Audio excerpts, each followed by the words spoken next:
I just had the feeling that ultimately I would kill somebody. This time on Unexplained Mysteries, the unreal world. Visitors from other planets, lost civilizations, mythical beasts. What I actually saw that night, I couldn't really understand what it was. It wasn't myth, wasn't legend, it was real, it was true. What is left? The paranormal. And that's where we come in. A hideous monster hunting in the hills of Puerto Rico. To tell you the truth, I don't know what the creature is. You're thoroughly I believe that it is something that doesn't belong to this world. We'll reveal top secret government documents that prove the existence of UFOs. If this is genuine, why it's dynamite like this smoking gun. If these documents are genuine, they prove the case. You don't need anything more. And open up the files on one of the most dramatic alien encounters in history. Somebody died, aliens or otherwise, and the government has not come clean on it. What might the government be trying to hide? A panel of experts convened by the CIA concluded that UFOs could be a threat. People can handle this, and it's time to tell them the truth. We'll visit England to meet a real-life werewolf. He had these mad, staring eyes, and this maniacal expression. He snarled and he growled. It was an impression of his lips turning up. Uncover the secrets hidden within the Sphinx. A whole chapter is missing from the human story. I could see the key to this total reversal of history. And explore one of the most terrifying paranormal mysteries known to man. Spontaneous human combustion. The smoke just filled the car. This is baffling. This is bizarre. This is as strange as it gets in the natural world. I have to believe it. I have to believe it. I was there. I saw it. And we'll give you the final analysis in our UNEX report on Unexplained Mysteries. The Unreal World. There is no more powerful emblem of the mystery of the past than the great Sphinx of Egypt.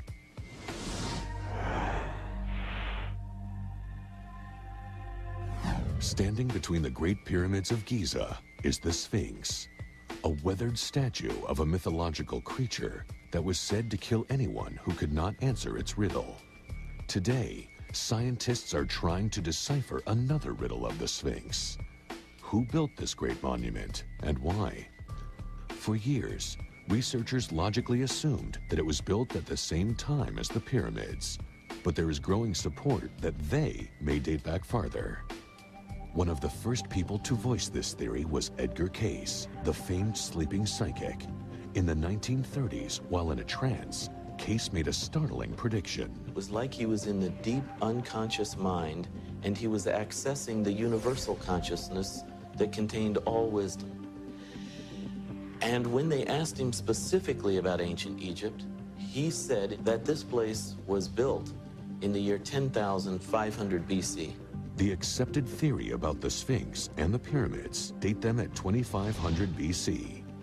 No one in the scientific community took the prediction seriously until now. I could see that in the geology lay the key to this total reversal of history. John Anthony West believes that the erosion patterns on the Sphinx suggest that Cayce may have been right. In a nutshell, the theory is that the Sphinx has been weathered by water, and specifically by rain falling down over the plateau over many thousands of years. You look at the Sphinx and you see that it's this rounded profile with deep fissures going down the rock face. This can only be produced by rainfall falling over the plateau. But there hasn't been steady rainfall in Egypt since 10,000 BC, more than 7,000 years before the Sphinx was supposed to have been built. Robert Bauval and Graham Hancock have also embraced Cayce's prediction. They point to the constellations in the sky as proof. 10,500 BC, this is when the Sphinx is gazing directly at his own image, the constellation of Leo. And if we are to turn 90 degrees and face due south, we would see the three stars of Orion's belt in a pattern that mimics exactly the pattern of the pyramid on the ground. So we have here a perfect conjunction taking place only and only in 10,500 BC. One problem facing each of these researchers is that our primitive ancestors lacked the necessary skills to build these monuments. The evidence is beginning to suggest to us that a whole chapter is missing from the human story, that all the legends of a great lost civilization that haunt the myth memories of mankind may be true. But what happened to this advanced civilization? There was an enormous, horrendous cataclysm at the end of the last ice age, and this brings us to that date of 10,500 BC that we focus on in the monuments. Something happened to the world at the end of the last ice age of sufficient magnitude to have wiped out a whole civilization, and what we're arguing is that the traces of that lost civilization may be what confronts us at Giza. Although their theories are still disputed, one of Case's predictions has proven to be right. Edgar Cayce said that the lost records of Atlantis would be found in a chamber between the paws of the Sphinx. Our seismographs detected a chamber between the paws of the Sphinx. What's in that chamber, absolutely we don't know. But certainly our findings seem to corroborate certain of his key prophecies. In point of fact, archaeologists may have discovered a lost city that could be part of Atlantis in the Aegean Sea. I think the time has come for us to consider seriously the possibility that our much vaunted, advanced 20th century civilization is indeed a civilization of children with amnesia who have forgotten their own parents, because what would be recalled is almost too horrific to imagine.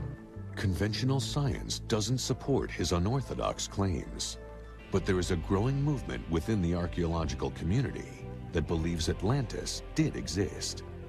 They point to the sudden rise of Egypt as proof. John Anthony West, a well-known Egyptologist, has said that Egyptian culture is like a legacy from an earlier culture. Call it Atlantis or whatever we want, but the Egyptian culture came from somewhere else. We like to put it within inverted quotes and call it the A word, because as soon as you mention this word, all kinds of scientists and scholars go absolutely ballistic.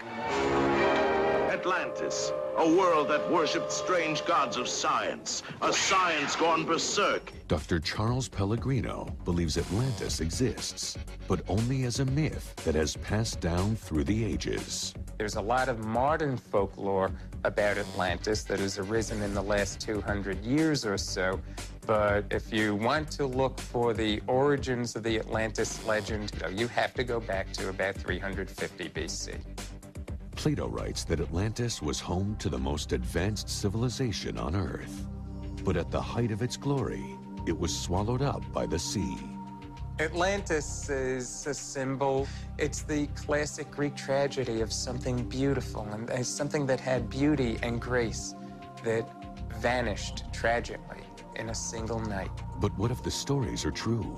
Recently, off the coast of Greece, a tiny string of islands have been discovered under the Aegean Sea. A single island remains.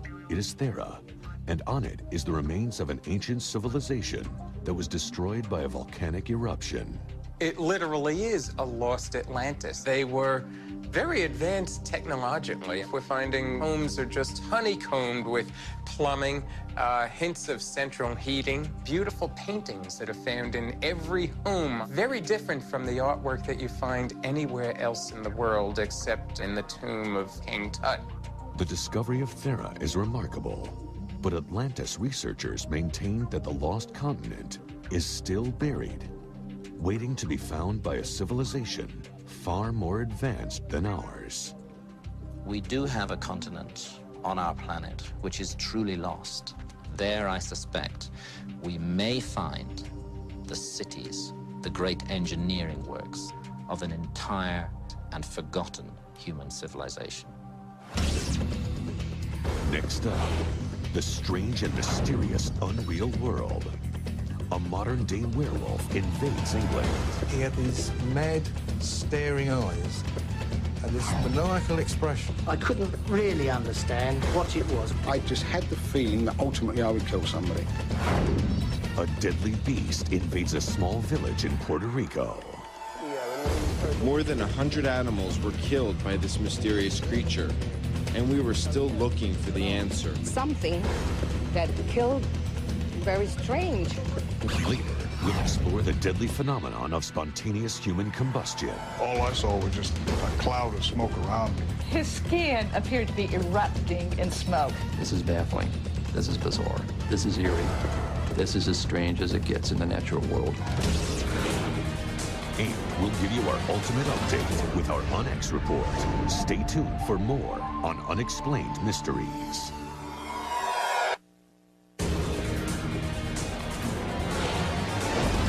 Unexplained Mysteries, the unreal world. They say that all legends contain a kernel of truth. So when the sun sets and the moon is full, what is the truth about werewolves? The story began when I was 9 years old. It was a very warm summer's evening. Suddenly the air went very cold. There was a terrible stench in the air, and I just flew into the most horrendous rage that my mother and father just couldn't make out why their little 9-year-old boy suddenly started to act virtually like an animal in the garden. This violent outburst was the first sign that something was wrong with Bill Ramsey. He didn't know what it was. All he knew was that he had to hide it. I was feeling all sorts of things. I would be the laughing stock of the neighborhood. Whatever was inside Ramsey was released again at South End Hospital. He attacked a nurse and tore up the emergency room. Nothing could stop him. I just had the feeling that ultimately I would kill somebody. Then, one night outside a police station, Ramsey tried to kill one of the officers. I envisaged being in prison for the rest of my life or in a secure mental hospital the rest of my life for something I knew I would never be responsible for. Suddenly, his secret was out, but no one understood why he was having these violent episodes. What was causing it? I was literally, felt like just committing suicide. An answer would come from 3,000 miles away, from an unassuming pair of paranormal investigators, Lorraine and Ed Warren. To better understand what they were dealing with, they interviewed Inspector Tony Belford, who had witnessed one of the attacks. What I actually saw that night, I couldn't really understand what it was. All I knew that it was something that I'd never witnessed before. It was not natural behavior. According to police records, Ramsey picked up a prostitute from a nearby carnival and inexplicably took her to the police station.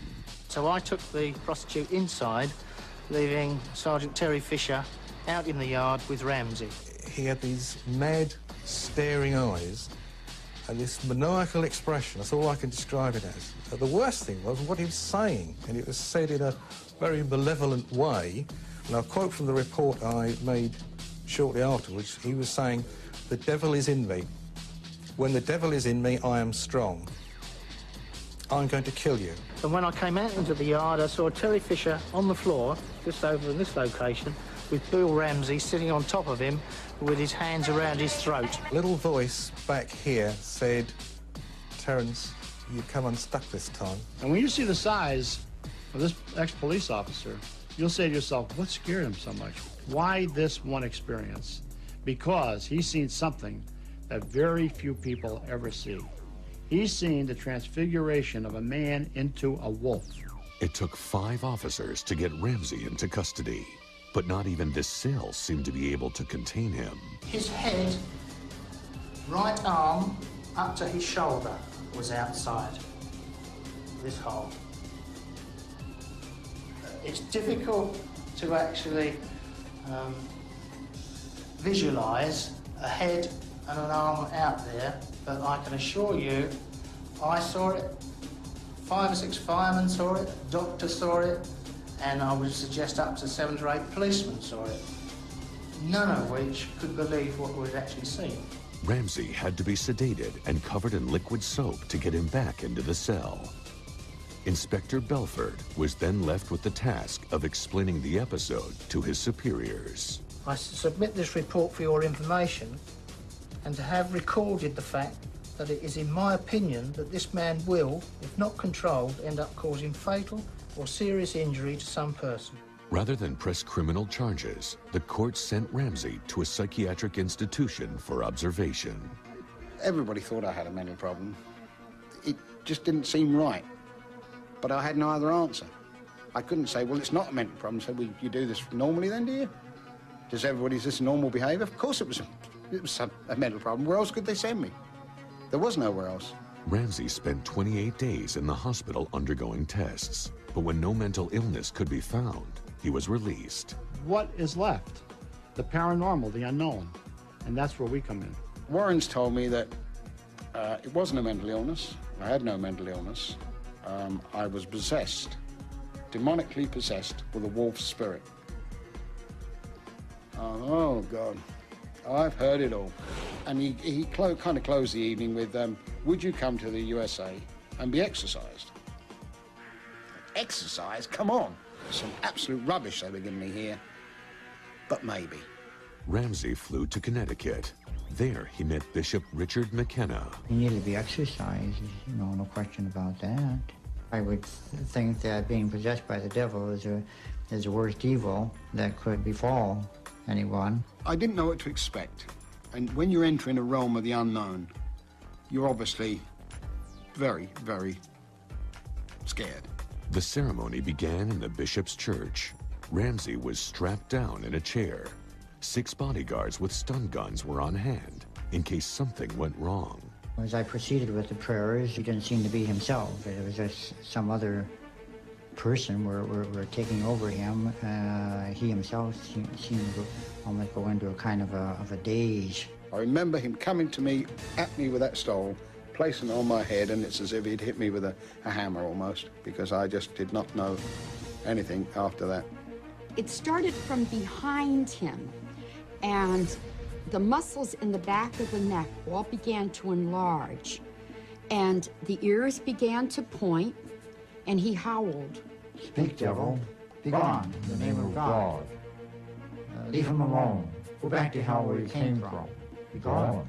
The hands clawed in such a manner that no human hand could claw like that. He had begun to make the signs of the cross on his forehead and on his breast, and then he would violently react and slap his hand at me, and then he snarled like an animal. The lips rolled up, the teeth protruded, and he tried to fight. How many of you are there, ready to come from? What keeps you here? Be gone, Satan. Leave him alone. When the devil did leave him, he came to himself. As I came out the exorcism, you feel that you're a new person. The man was freed.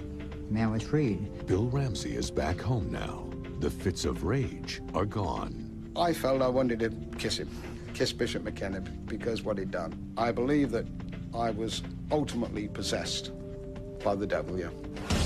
Next on Unexplained Mysteries, sensitive government documents mysteriously appear that may prove the existence of UFOs. If these documents are genuine, they prove the case. You don't need anything more. If this is genuine, why, it's dynamite, like the smoking gun. Is the government engaged in a massive cover-up of the leak? Now, if MJ-12 is real, remember, it's the absolute proof. It's the bodies and hardware that cannot be duplicated here on Earth. Forget the motivations of the aliens for a moment. What's the motivations of those that control the information? And later, the man who inexplicably bursts into flames. All I saw was just a cloud of smoke around me. This is bizarre. This is eerie. This is as strange as it gets in the natural world. And you'll get the climactic account with our UNX report coming up on Unexplained Mysteries.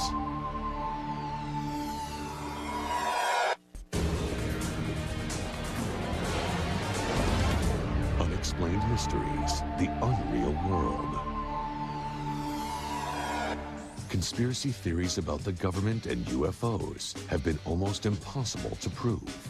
Until now, a roll of film arrives in the mail. There is no name and no return address.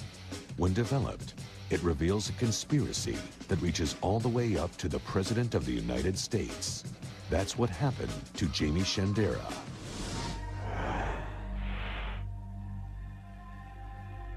It was very interesting to me because it was analogous to Watergate in the sense that there was a deep throat who wanted to share information.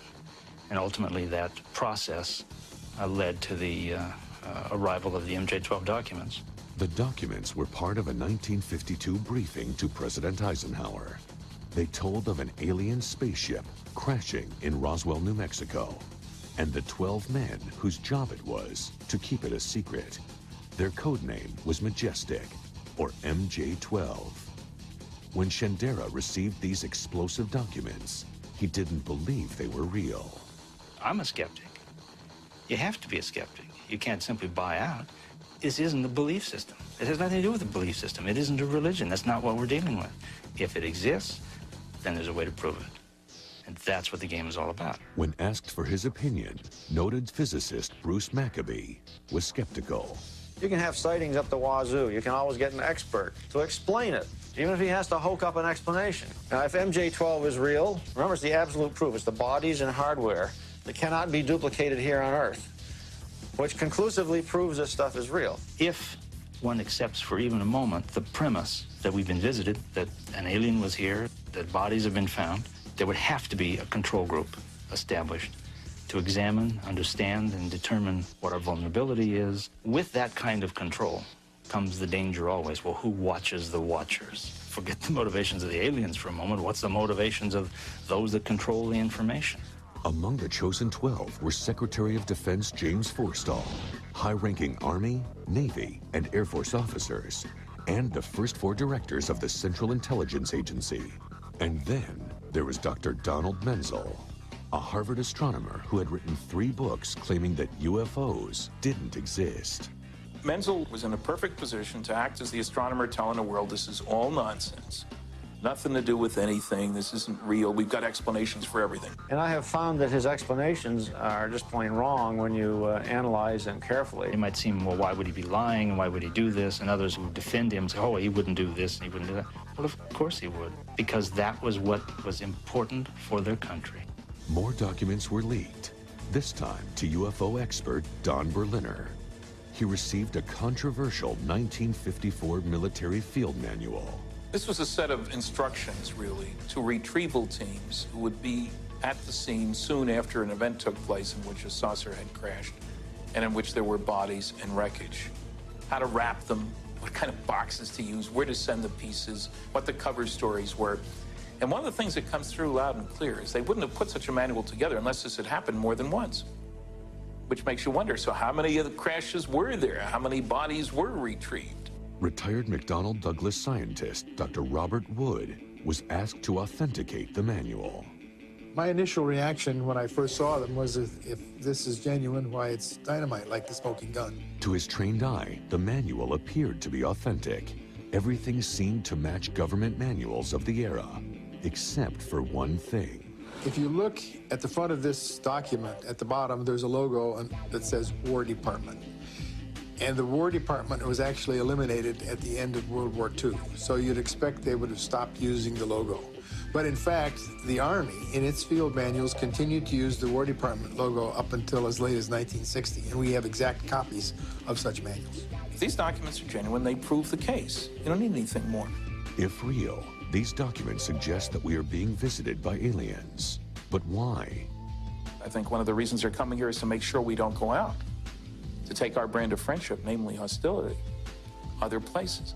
This is truly a primitive society whose major activity is tribal warfare. So I don't think we can expect aliens to deal with us as equals. We haven't earned our place at the Galactic Federation Round Table. It's important no matter what.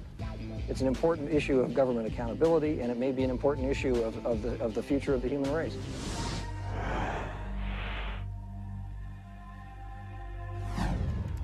Keep going. Do you see it?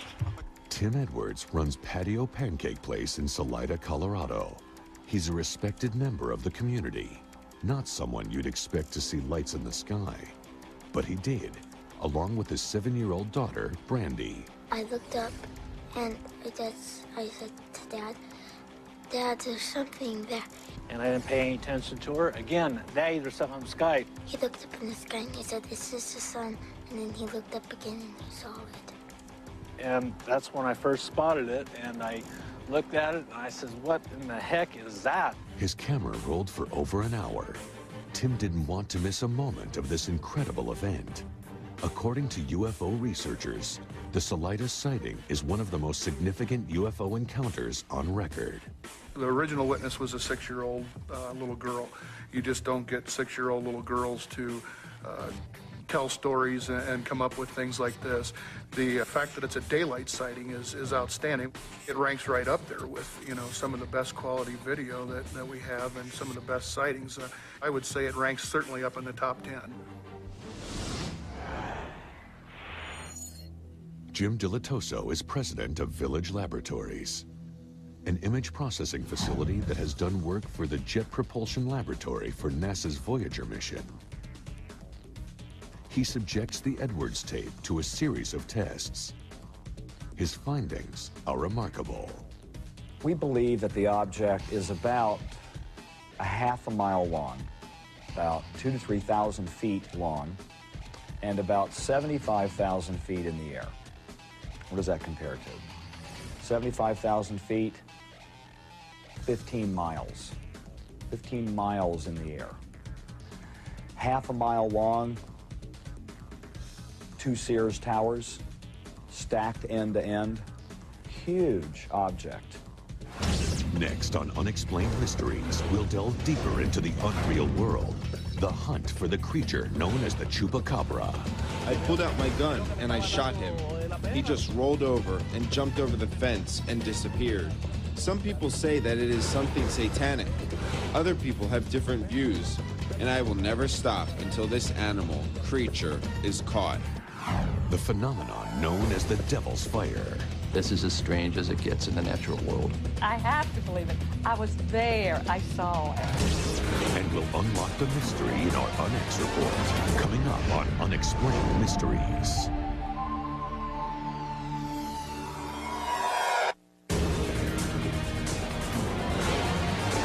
Unexplained Mysteries, the unreal world. To tell you the truth, I don't know what the creature is. Something that killed, very strange. I believe that it is something that doesn't belong to this world.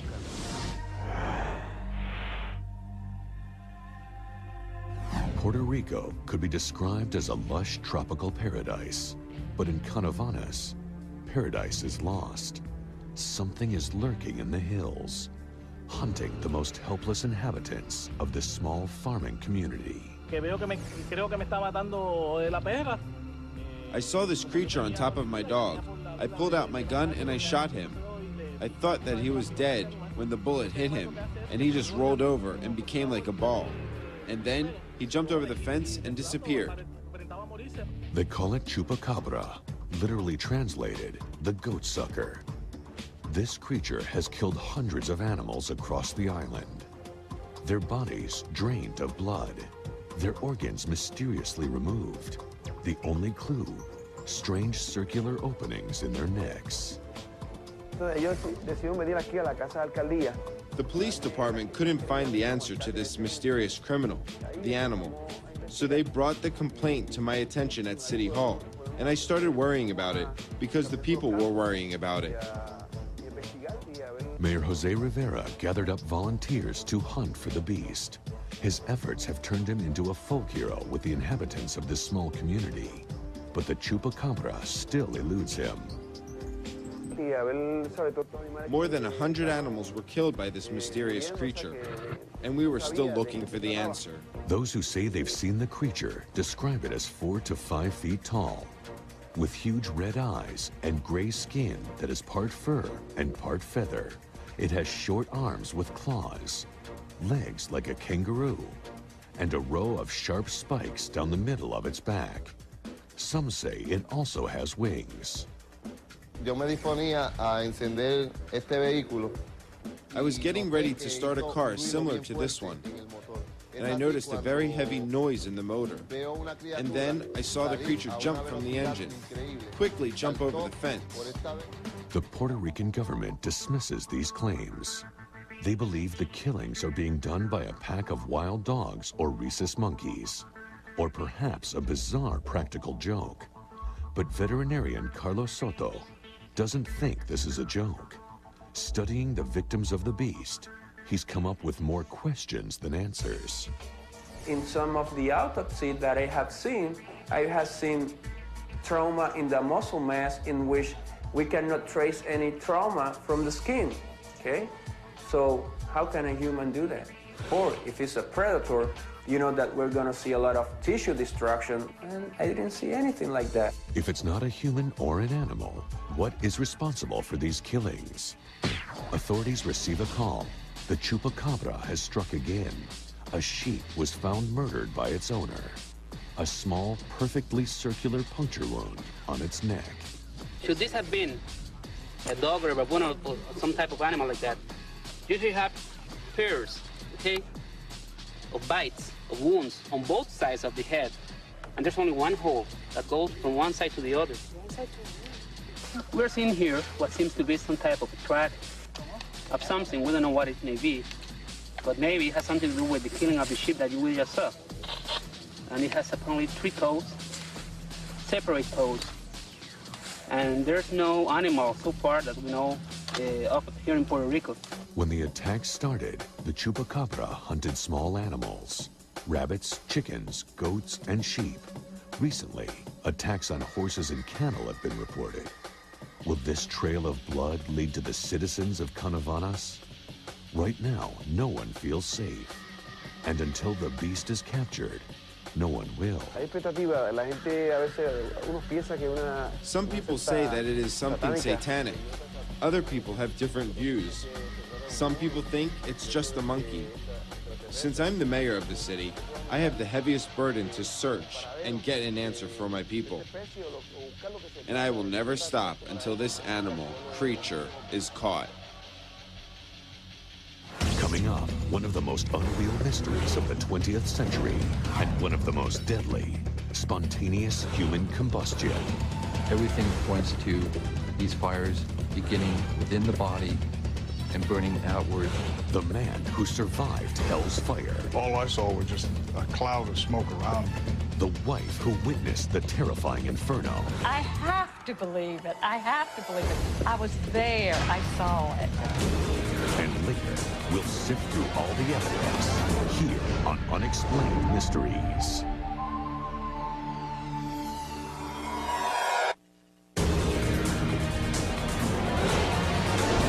Unexplained Mysteries, the unreal world.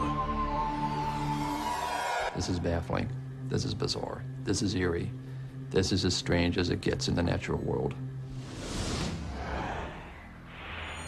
There are few natural forces on Earth more terrifying than fire, but nothing compares with the horror of the phenomenon of spontaneous human combustion.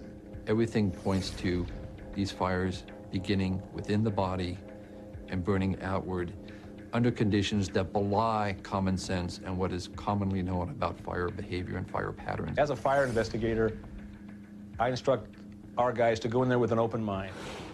And when you've eliminated everything and you still don't have the answers, that makes it very difficult. It has been called the devil's fire. It's extremely rare, and no one understands how or why it happens. Fire professionals around the world have no way to explain what happened to these hapless individuals other than that they died by internal fire. Larry Arnold has spent years researching spontaneous human combustion. He has uncovered a few puzzling cases that defy rational explanation.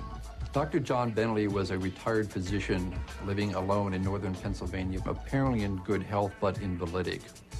The morning of December 5, his body was found literally to have self-cremated in his bathroom.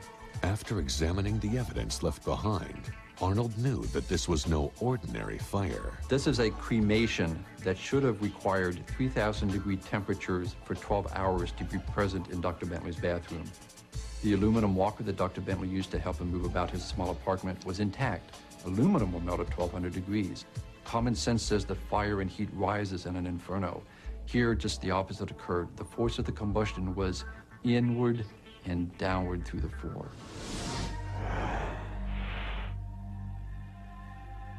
Mrs. Conway asked her granddaughter to fetch her a pack of cigarettes. When the granddaughter returned from her errand, she discovered that her grandmother's room was filled with dark smoke. When the fire department arrived, all that was left of Mrs. Conway were 2 legs propped up against the front of her chair. The rest of her body had been burned to a cinder. One remarkable thing of many about the Conway case is the time factor. Within no more than 6 minutes, she burned so completely and quickly that it could be more characterized as not simply spontaneous human combustion, but spontaneous human explosion. Investigators ruled out her cigarettes as a cause of the inferno. The fire was listed as unexplained. Peter Jones may be the luckiest man alive. He is the only known person to have survived a spontaneous human combustion experience.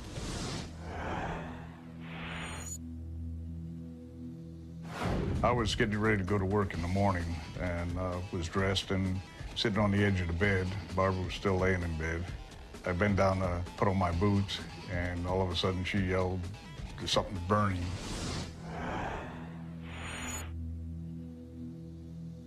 His skin appeared to be erupting in smoke. To me, it appeared to be coming up from his legs. There was no sensation at all, no pain or heat or anything. It was just a billowing cloud of smoke. My first response was patting to try and get whatever was burning to go out. When I started moving around, then the smoke started disappearing, and then, by the time I found there was nothing there, the smoke was just about gone, then it just vanished. I don't know if it just stopped or if something we did put it out. I don't know. We decided not to tell anybody. People just wouldn't believe you, I don't think. I have to believe it. I have to believe it. I was there. I saw it. Later that same day, this extremely rare phenomenon struck again. Peter Jones went about his normal business that day, and during the afternoon was parked at a railroad grade crossing waiting for the train to go by. And all of a sudden, it just started pouring out of my arms. And then I kind of like, whoa. And I tried to, brush it off. As my hand passed over my arm, the smoke just kept coming out and just filled the car full of smoke. And then it stopped, and the smoke was just disappeared out the window. I have no idea why I survived. It just wasn't his time to die. Hopefully that'll be the last of it.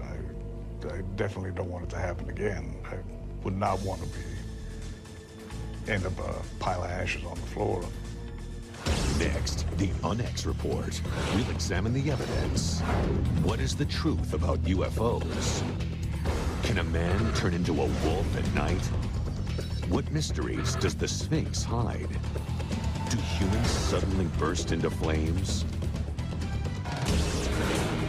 We'll bring it all together next with our Unex Report when Unexplained Mysteries returns.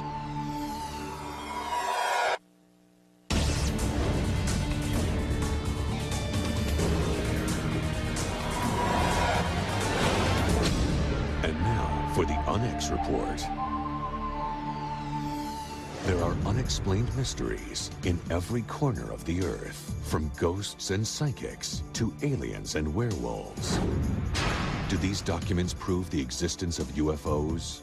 If this is genuine, why it's dynamite, like the smoking gun. If these documents are genuine, they prove the case. You don't need anything more.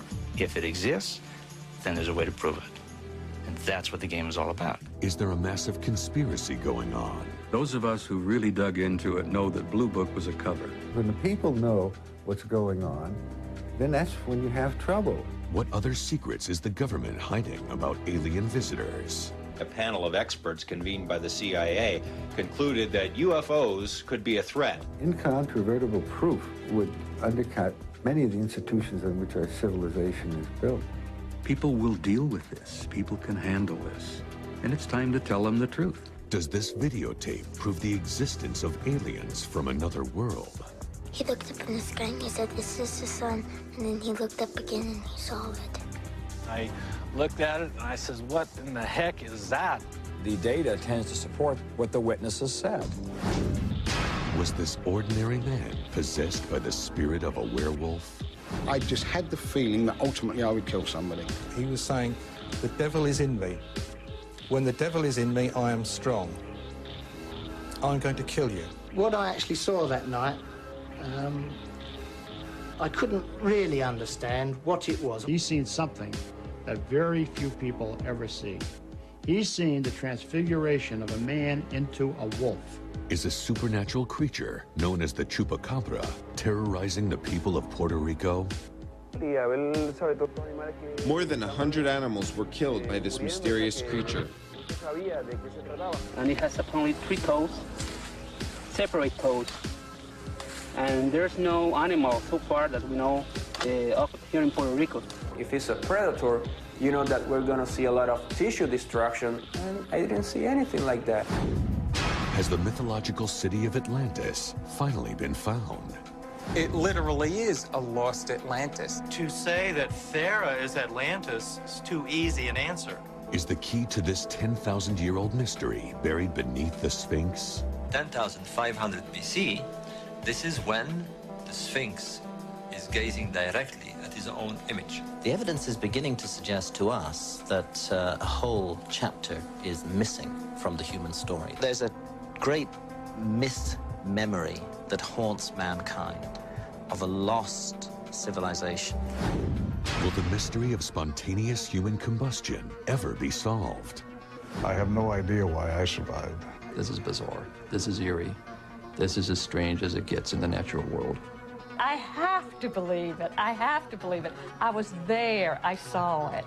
We've seen some of the most baffling mysteries, heard from the eyewitnesses, and studied the evidence. But in the end, whether it's werewolves in London or UFOs in Roswell, no one has been able to determine the reality of this unreal world. So for now, these events will remain unexplained mysteries.